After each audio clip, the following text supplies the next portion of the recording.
ಆರಾಮವಾಗಿ ಇರುವೆಯೆಂದು ಭಾವಿಸುತ್ತೇವೆ. ಹಿಂದಿನ ಅಧಿವೇಶನದಲ್ಲಿ ಆಧುನಿಕ ಕಾಲದ ಆರಂಭದ ಬಗ್ಗೆ ಮತ್ತು ಆ ಅವಧಿಯಲ್ಲಿ ಕೈಗಾರಿಕಾ ಕ್ರಾಂತಿ, ವೈಜ್ಞಾನಿಕ ಕ್ರಾಂತಿ, ಪ್ರಜಾಸತ್ತಾತ್ಮಕ ಕ್ರಾಂತಿ ಇತ್ಯಾದಿಗಳಿಂದಾಗಿ ಬದಲಾವಣೆಗಳು ಹೇಗೆ ಸಂಭವಿಸಿದವು ಎಂಬುದನ್ನು ನಾವು ನೋಡಿದ್ದೇವೆ.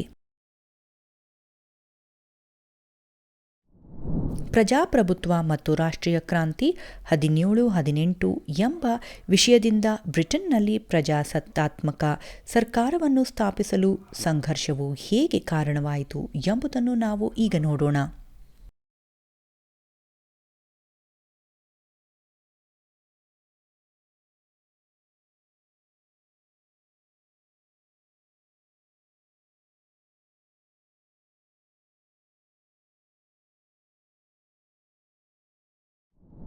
ಕಲಿಕೆಯ ಫಲಿತಾಂಶಗಳು ಬಗ್ಗೆ ತಿಳಿದುಕೊಳ್ಳಲು ನಿಮಗೆ ಸಾಧ್ಯವಾಗುತ್ತದೆ. ಇಂಗ್ಲೆಂಡ್ ಸಿವಿಲ್ ವಾರ್ ಮತ್ತು ಗ್ಲೋರಿಯಸ್ ರೆವಲ್ಯೂಷನ್.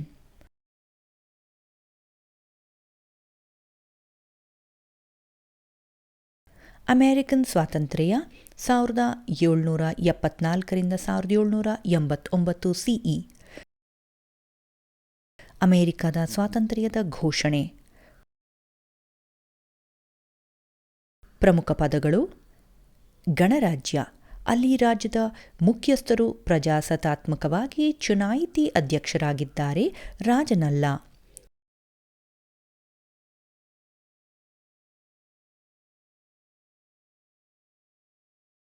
ಕಾಂಗ್ರೆಸ್, ಪ್ರತಿನಿಧಿಗಳು ಅಥವಾ ಗುಂಪಿನ ಸದಸ್ಯರು ನಡುವಿನ ಚರ್ಚೆಗಾಗಿ ಔಪಚಾರಿಕ ಸಭೆ ಅಥವಾ ಸಭೆಗಳ ಸರಣಿ.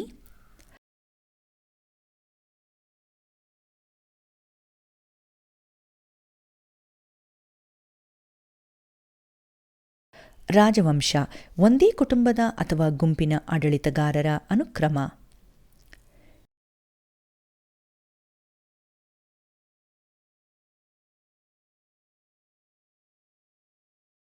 ನಿರಂಶಾಧಿಕಾರ, ಒಂದು ರಾಜ್ಯ ಅಥವಾ ಸಾಮ್ರಾಜ್ಯವು ಸಂಪೂರ್ಣ ಅಧಿಕಾರವನ್ನು ಹೊಂದಿರುವ ಒಬ್ಬ ವ್ಯಕ್ತಿಯಿಂದ ಆಳಲ್ಪಡುತ್ತದೆ. ಪೈಪೋಟಿ, ಜನರು ಒಂದೇ ವಿಷಯಕ್ಕಾಗಿ ಪರಸ್ಪರ ಸ್ಪರ್ಧಿಸುವ ಪರಿಸ್ಥಿತಿ.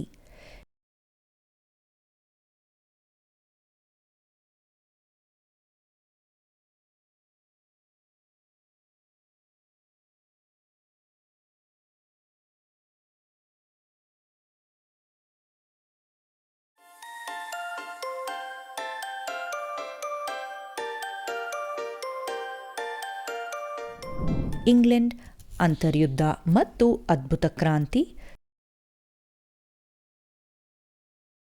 1603 ಸಿಇನಲ್ಲಿ ಟ್ಯೂಡರ್ ರಾಜವಂಶದ ಕೊನೆಯ ರಾಣಿಯ ಮರಣದ ನಂತರ ಸ್ಟುವರ್ಟ್ ರಾಜವಂಶದ ಜೇಮ್ಸ್ ಇಂಗ್ಲೆಂಡ್ನ ರಾಜನಾದನು.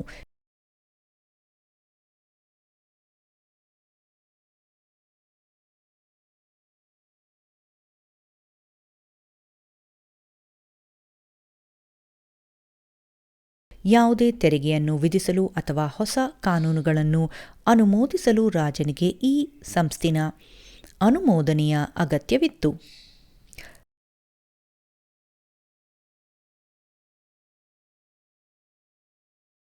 ಸಂಸತ್ತು ಅವರನ್ನು ಪ್ರಶ್ನಿಸುವುದು ಅವರಿಗೆ ಇಷ್ಟವಿರಲಿಲ್ಲ. ರಾಜನ ಸಂಪೂರ್ಣ ಅಧಿಕಾರವನ್ನು ದೇವರಿಂದ ನೀಡಲಾಗಿದೆ ಎಂದು ಅವರು ನಂಬಿದ್ದರು. ಆದ್ದರಿಂದ ರಾಜರು ದೈವಿಕ ಹಕ್ಕಿನಿಂದ ಆಳಿದರು.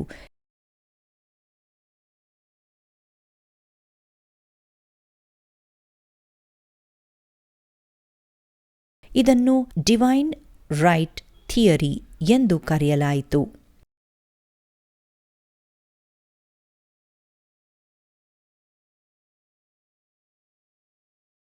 ಜೇಮ್ಸ್ ಒಂದರ ನಂತರ ಚಾರ್ಲ್ಸ್ ಒಂದು ಬಂದರು.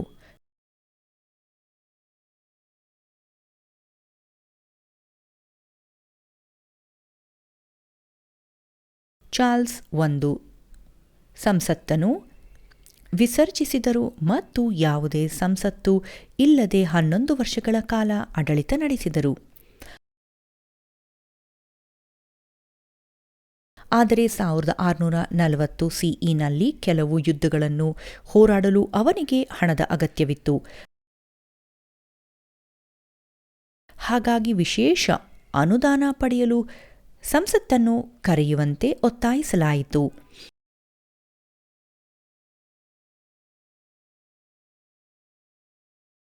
ಈ ಸಂಸತ್ತು 1640ರಿಂದ 1660 ಸಿಇ ವರೆಗೆ ಮುಂದುವರೆಯಿತು ಮತ್ತು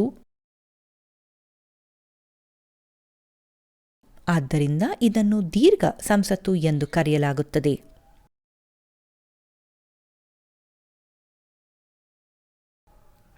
ದೀರ್ಘ ಸಂಸತ್ತು ರಾಜ ಮತ್ತು ಅವನ ಮಂತ್ರಿಗಳ ನಿರಂಕುಶಾಧಿಕಾರವು ನಿಯಂತ್ರಿಸಲು ನಿರ್ಧರಿಸಿತು. ಸಂಸತ್ತು ಚಾರ್ಲ್ಸ್ ಒಂದನ ಮಂತ್ರಿಗಳು ಮತ್ತು ಅಧಿಕಾರಗಳನ್ನು ಶಿಕ್ಷಿಸಿತು.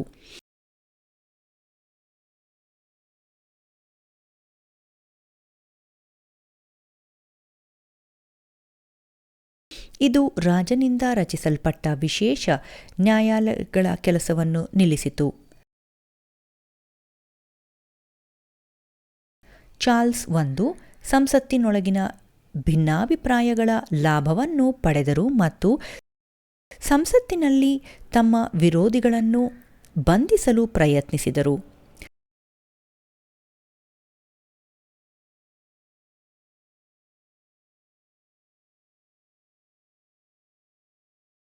ಸಂಸದೀಯ ಪಕ್ಷ ಮತ್ತು ರಾಜನ ಪಕ್ಷದ ನಡುವೆ ಅಂತರ್ಯುದ್ಧ ಪ್ರಾರಂಭವಾಯಿತು.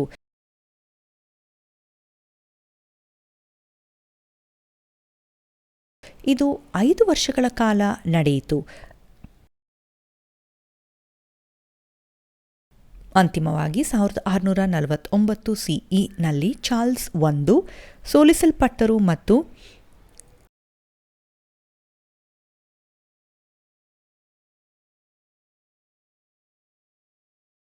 ಗಲ್ಲಿಗೇರಿಸಲಾಯಿತು ಮತ್ತು ಇಂಗ್ಲೆಂಡ್ ಗಣರಾಜ್ಯವಾಯಿತು. ರಿಪಬ್ಲಿಕನ್ ಸರ್ಕಾರವು ಹೆಚ್ಚು ಯಶಸ್ವಿಯಾಗಲಿಲ್ಲ ಮತ್ತು ಹೆಚ್ಚು ಕಾಲ ಉಳಿಯಲಿಲ್ಲ.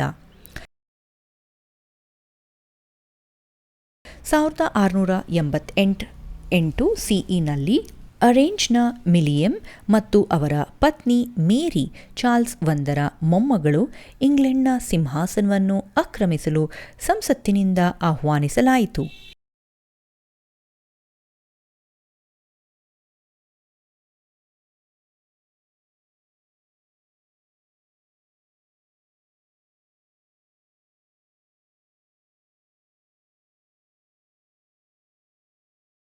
ಹೊಸ ಆಡಳಿತ ವ್ಯವಸ್ಥೆಯಲ್ಲಿ ಮಂತ್ರಿಗಳು ಸಂಸತ್ತಿಗೆ ಜವಾಬ್ದಾರರಾಗಿರುತ್ತಾರೆ ಮತ್ತು ರಾಜನಿಗೆ ಸೀಮಿತ ಅಧಿಕಾರವಿತ್ತು.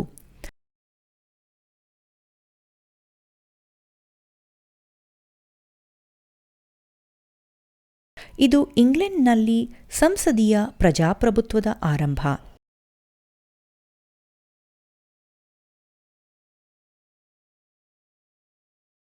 ಈಗ ರಾಜನ ಅಧಿಕಾರವು ದೈವಿಕ ಹಕ್ಕಾಗಲಿಲ್ಲ, ಆದರೆ ಅದನ್ನು ಸಂಸತ್ತು ನೀಡಿತು.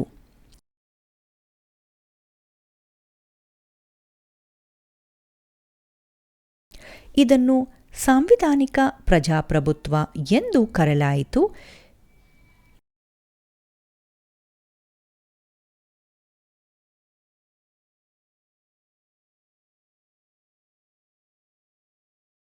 ಇದೆಲ್ಲವೂ ಒಂದು ಹನಿ ರಕ್ತವನ್ನು ಸುರಿಸದೆ ಅಥವಾ ಒಂದೇ ಒಂದು ಗುಂಡು ಹಾರಿಸದೆ ನಡೆಯಿತು. ಆದ್ದರಿಂದ ಈ ರೂಪಾಂತರವನ್ನು ಗ್ಲೋರಿಯಸ್ ಅಥವಾ ರಕ್ತರಹಿತ ಕ್ರಾಂತಿ ಎಂದು ಕರೆಯಲಾಗುತ್ತದೆ.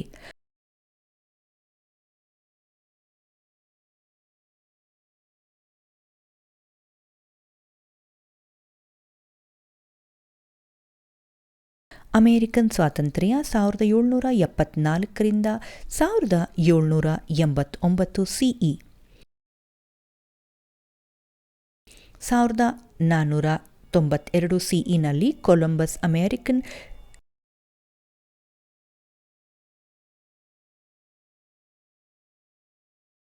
ಖಂಡವನ್ನು ಕಂಡುಹಿಡಿದ ನಂತರ ಇಂಗ್ಲೆಂಡ್ ಮತ್ತು ಇತರ ಯುರೋಪಿಯನ್ ರಾಷ್ಟ್ರಗಳು 18ನೇ ಶತಮಾನದ ಮಧ್ಯಭಾಗದಲ್ಲಿ ಉತ್ತರ ಅಮೆರಿಕಾದ ಪೂರ್ವ ಕರಾವಳಿಯಲ್ಲಿ ವಸಾಹತುಗಳನ್ನು ಸ್ಥಾಪಿಸಿದವು.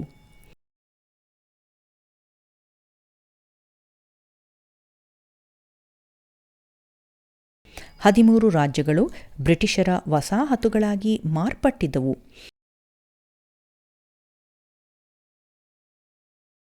ಅವುಗಳಲ್ಲಿ ಹೆಚ್ಚಿನವು ಇಂಗ್ಲೆಂಡ್ನಿಂದ ಸ್ವಾತಂತ್ರ್ಯವಾಗಿ ಮತ್ತು ಸ್ವಾತಂತ್ರ್ಯವಾಗಿರಲು ಬಯಸುವ ಜನರಿಂದ ಆಕ್ರಮಿಸಲ್ಪಟ್ಟವು.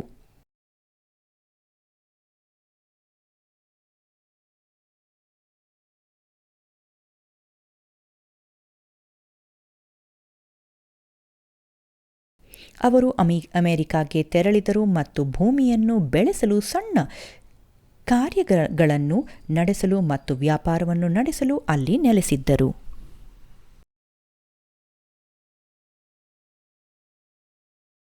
ಇಂಗ್ಲಿಷ್ ಸಂತಸ್ಸು ಅಮೆರಿಕದ ರಾಜ್ಯಗಳಿಗೆ ಕಾನೂನುಗಳನ್ನು ಮಾಡುವ ಮೂಲಕ ಈ ವಸಾಹತುಗಳ ಮೇಲೆ ತನ್ನ ಅಧಿಕಾರವನ್ನು ಒತ್ತಾಯಿಸಲು ಪ್ರಾರಂಭಿಸಿತು.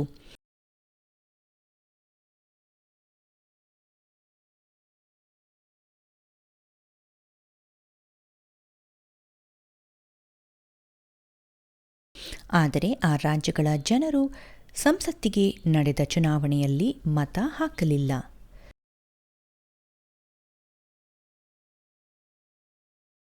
ಸಾವಿರದ 1750ರ ದಶಕದವರೆಗೆ ಅಮೆರಿಕನ್ ವಸಾಹತುಗಳಲ್ಲಿ ಸಣ್ಣ ಮತ್ತು ಮಧ್ಯಮ ಗಾತ್ರದ ರೈತರು ವಾಸಿಸುತ್ತಿದ್ದರು ಮತ್ತು ಅವರು ಭೂಮಿಯನ್ನು ಹೊಂದಿದ್ದರು ಮತ್ತು ಅದನ್ನು ಸಹ ಕೃಷಿ ಮಾಡಿದರು.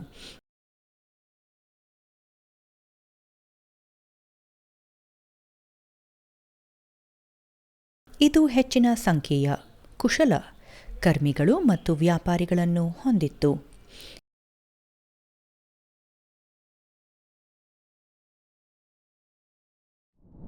ಈ ವಸಾಹತುಗಳು ಯುರೋಪಿಯನ್ನಂತೆ ಯಾವುದೇ ಪ್ರಬಲ ಭೂಮಾಲೀಕರು ಅಥವಾ ರಾಜಕುಮಾರರನ್ನು ಹೊಂದಿರಲಿಲ್ಲ.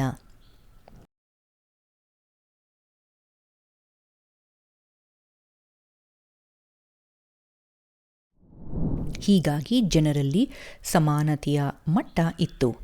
ಹೆಚ್ಚಿನ ಜನರು ಕ್ರಿಶ್ಚಿಯನ್ನರಾಗಿದ್ದರೆ ಅವರು ವಿವಿಧ ಪಂಗಡಗಳಿಗೆ ಸೇರಿದವರಾಗಿದ್ದರು ಮತ್ತು ಪ್ರತಿ ಪಂಗಡವು ತನ್ನದೇ ಆದ ಚರ್ಚ್ ಅನ್ನು ಹೊಂದಿತ್ತು.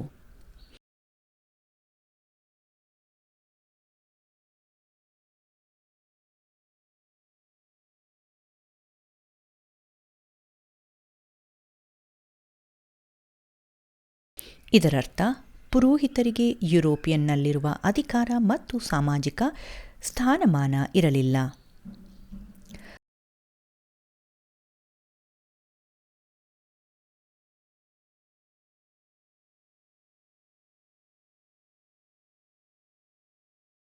ಅನೇಕ ಪ್ರಮುಖ ಅಮೆರಿಕನ್ನರು ಅಮೆರಿಕಾದಲ್ಲಿ ಸಾಮಾಜಿಕ ಸಮಾನತೆಯನ್ನು ಪ್ರೇರೇಪಿಸಿದರು ಮತ್ತು ಬಲಪಡಿಸಿದರು.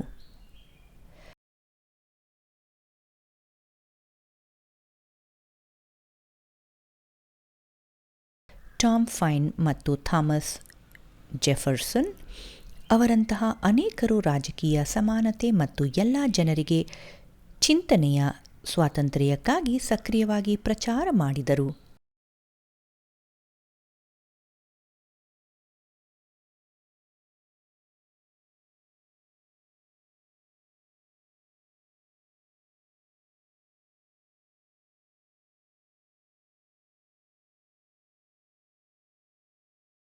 ಇಂಗ್ಲಿಷ್ ಸಂತಸ್ತು ಸಾಮಾನ್ಯವಾಗಿ ವಸಾಹತುಗಳ ಅಮೆರಿಕನ್ ಜನರಿಗಿಂತ ಇಂಗ್ಲಿಷ್ ವ್ಯಾಪಾರಿಗಳು ಮತ್ತು ಕಾರ್ಖಾನೆಗಳಿಗೆ ಅನುಕೂಲವಾಗುವ ಕಾನೂನುಗಳನ್ನು ಅಂಗೀಕರಿಸಿತು.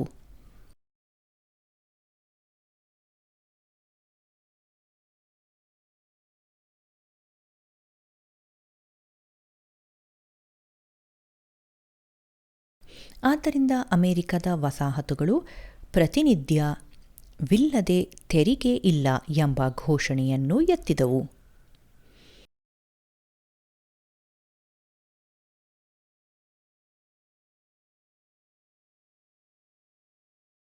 1774 ಸಿಇನಲ್ಲಿ 12 ವಸಾಹತುಗಳ ಪ್ರತಿನಿಧಿಗಳು ಬ್ರಿಟಿಷರ ವಿರುದ್ಧ ಪ್ರತಿಭಟಿಸಲು ಫಿಲಡೆಲ್ಫಿಯಾದಲ್ಲಿ ನಡೆದ ಕಾಂಗ್ರೆಸ್ನಲ್ಲಿ ಭೇಟಿಯಾದರು.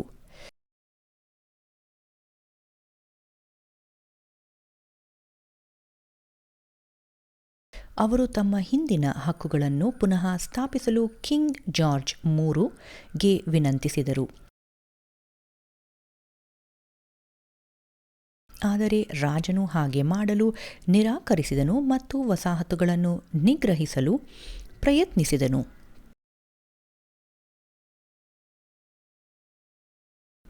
ಇದು ಬ್ರಿಟಿಷ್ ಮತ್ತು ಅಮೆರಿಕನ್ ಸೈನಿಕರ ನಡುವೆ ಸಶಸ್ತ್ರ ಘರ್ಷಣೆಗೆ ಕಾರಣವಾಯಿತು.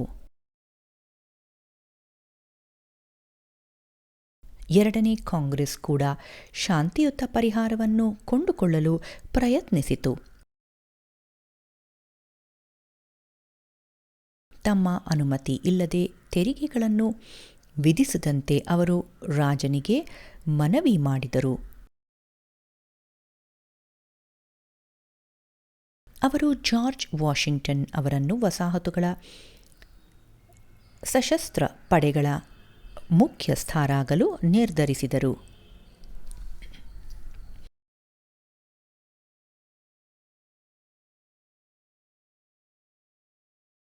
ರಾಜನು ಇದನ್ನು ದಂಗೆಯ ಕ್ರಿಯೆಯಾಗಿ ನೋಡಿದನು ಮತ್ತು ಏಪ್ರಿಲ್ 1775 ಸಿಇನಲ್ಲಿ ಯುದ್ಧವನ್ನು ಘೋಷಿಸಿದನು.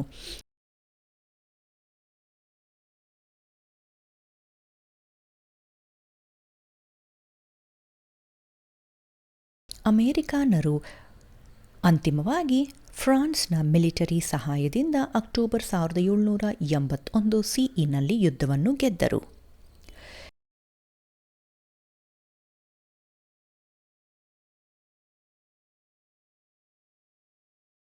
ವಸಾಹತುಶಾಹಿ ಸಾಮ್ರಾಜ್ಯವನ್ನು ಸ್ಥಾಪಿಸುವಲ್ಲಿ ಬ್ರಿಟನ್ ಮತ್ತು ಫ್ರಾನ್ಸ್ ನಡುವಿನ ಪೈಪೋಟಿಯಿಂದಾಗಿ ಫ್ರಾನ್ಸ್ ವಸಾಹತುಗಳಿಗೆ ಸಹಾಯ ಮಾಡಿತು.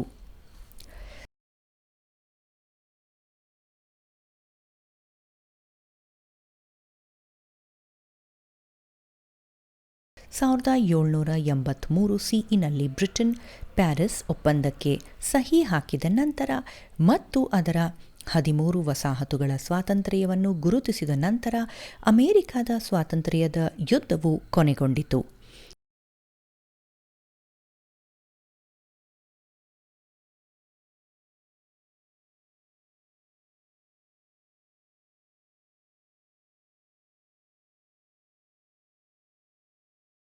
ಅಮೆರಿಕದ ಸ್ವಾತಂತ್ರ್ಯದ ಘೋಷಣೆ ಜುಲೈ 4, 1776ರಂದು ಫಿಲಡೆಲ್ಫಿಯಾದಲ್ಲಿ ನಡೆದ ಮೂರನೇ ಕಾಂಗ್ರೆಸ್ನಲ್ಲಿ ಸ್ವಾತಂತ್ರ್ಯದ ಘೋಷಣೆಯನ್ನು ಅಂಗೀಕರಿಸಲಾಯಿತು.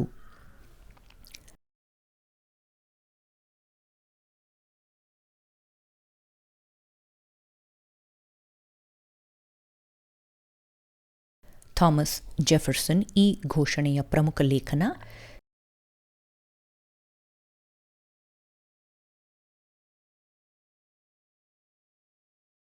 ಎಲ್ಲ ಪುರುಷರು ಸಮಾನವಾಗಿ ರಚಿಸಲ್ಪಟ್ಟಿದ್ದಾರೆ ಮತ್ತು ಕೆಲವು ಹಕ್ಕುಗಳನ್ನು ಸೃಷ್ಟಿಕರ್ತನಿಂದ ನೀಡಲಾಗಿದೆ ಎಂದು ಅದು ಘೋಷಿಸಿತು. ಜೀವನ ಸ್ವಾತಂತ್ರ್ಯ ಮತ್ತು ಸಂತೋಷದ ಅನ್ವೇಷಣೆ ಸೇರಿದಂತೆ ಅದನ್ನು ಕಸಿದುಕೊಳ್ಳಲಾಗುವುದಿಲ್ಲ.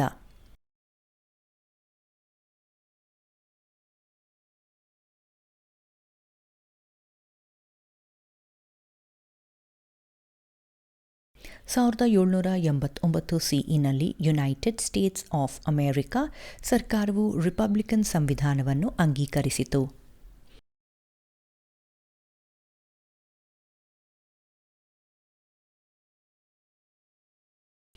ಯುನೈಟೆಡ್ ಸ್ಟೇಟ್ಸ್ ಆಫ್ ಅಮೆರಿಕಾ ರಾಜರಿಂದ ಆಳಲ್ಪಡುವುದಿಲ್ಲ, ಆದರೆ ಜನರಿಂದ ಚುನಾಯಿತರಾದ ಪ್ರತಿನಿಧಿಗಳಿಂದ ಆಳಲ್ಪಡಲಾಗುತ್ತದೆ. ಈ ವಿಡಿಯೋದಲ್ಲಿ ನೀವು ಅದರ ಬಗ್ಗೆ ನೋಡಿದ್ದೀರಿ. ಇಂಗ್ಲೆಂಡ್ ಸಿವಿಲ್ ವಾರ್ ಮತ್ತು ಗ್ಲೋರಿಯಸ್ ರೆವಲ್ಯೂಷನ್. ಅಮೆರಿಕನ್ ಸ್ವಾತಂತ್ರ್ಯ 1774ರಿಂದ 1789 ಸಿಇ ಮತ್ತು ಅಮೆರಿಕನ್ ಸ್ವಾತಂತ್ರ್ಯದ ಘೋಷಣೆ